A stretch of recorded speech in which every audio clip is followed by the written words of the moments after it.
किस्म का cyber fraud का मामला सामने आया है, जिसमें एक रेप्यूटेड एमएनसी इंश्योरेंस कंपनी के कस्टमर्स को, वो भी हाई वैल्यू कस्टमर्स को टारगेट करते हुए उनके डुप्लीकेट पान आईडी और ड्राइविंग लाइसेंस तैयार करके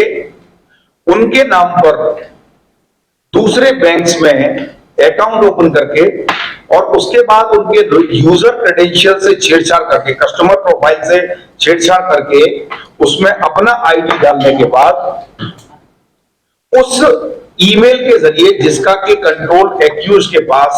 रहता था, उससे एक लिंक भेजने के बाद में उस पॉलिसी को सरेंडर करके पॉलिसी को और इन सभी तमाम बैंक अकाउंट्स में उस पैसे को ट्रांसफर किया जाता था। इसका मेन ये जो मास्टरमाइंड है हर्षा है, जो अभी भी उसी इंश्योरेंस कंपनी में काम करता था पकड़े जाने तक, रिलेशनशिप मैनेजर होने की वजह से बहुत सारे हाई वैल्यू टारगेट्स के इंफॉर्मेशन के बारे में उसको एक्सेस रहता था। उस इंफॉर्मेशन का मिसयूज करके और कुछ पुराने इसके स्कूल फ्रेंड्स जो उसी इंश्योरेंस कंपनी में काम किए हुए थे, उनसे कांटेक्ट बढ़ा के इन्होंने एक गैंग तैयार किया, जिसमें कि ये अक्षय एक है जिसका काम था फैब्रिकेटेड डॉक्यूमेंट प्रिपेयर करना। तो ये पूरा गैंग सबसे पहले एनआरआई या जिनकी पॉलिसी होगी उनको पता ही नहीं है, या जिनके डेथ हो गई है और नॉमिनी को पता नहीं है, इस तरह के कस्टमर्स को सिलेक्ट करके और उनके यूजर क्रेडेंशियल्स चेंज करके अपनी मतलब जो कस्टमर आईडी जो एक्चुअली इसकी आईडी होती थी उससे मैसेज भेजकर पॉलिसी सरेंडर करने का रिक्वेस्ट करता था।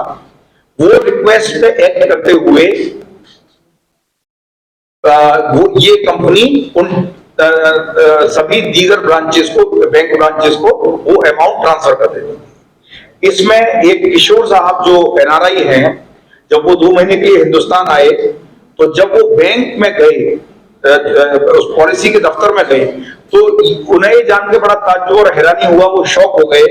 कि जब ये अपनी पॉलिसी एनकैश कराने गए तो उनको बताया गया कि आपकी पॉलिसी तो बहुत पहले ही सरेंडर हो चुकी है। तब इन्होंने पुलिस को अप्रोच किया और हमारी टीम ने बहुत ही इंतहाई काबिलियत से काम करते हुए अनुराधा डीसीपी साहब के नेतृत्व में और हमारे एसीपी वेंकटेशम साहब, Narendra the IO and main person, high काबिलियत से काम करते हुए अनुराधा डीसीपी साहब के नेतृत्व में और हमारे एसीपी वेंकटेशम साहब, Narendra the IO and main person and with the help of other 2 officers इस पूरे मामले की छानबीन की और गहराई में जाकर तहकीकात से ऐसे पहले 19 मामले, जिनमें से कि 14 मामलों में ऑलरेडी फ्रॉड किया जा चुका है और एक डुप्लीकेट ईमेल आईडी से जो दिखने में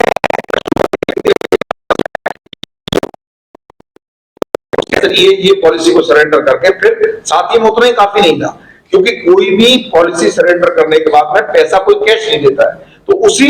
नाम से अकाउंट होना चाहिए। तो उसके लिए ये लोग एक जाली फेक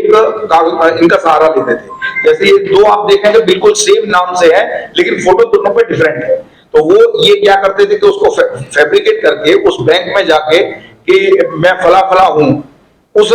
विक्टिम का नाम लेके, लेकिन बाकी के पूरे डिटेल्स इनके रहते थे, फोटोग्राफ इनका रहता था, एज भी उनके आसपास की रहती थी। तो वो विक्टिम के नाम से, यानी कि जिसकी पॉलिसी है उसके नाम से अपना फोटो लगा के एक अकाउंट क्रिएट करते थे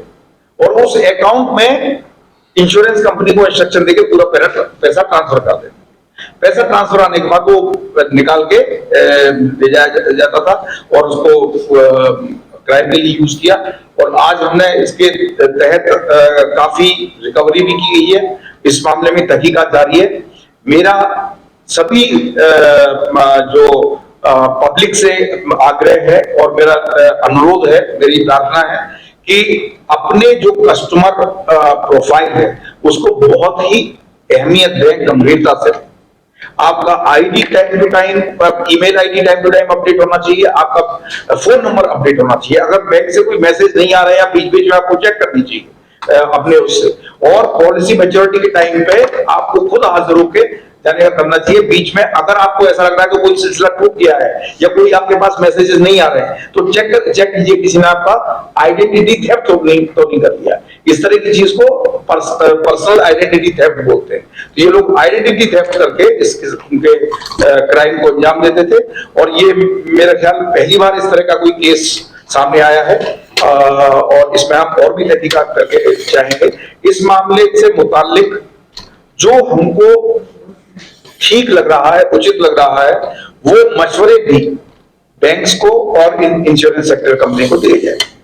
शुक्रिया।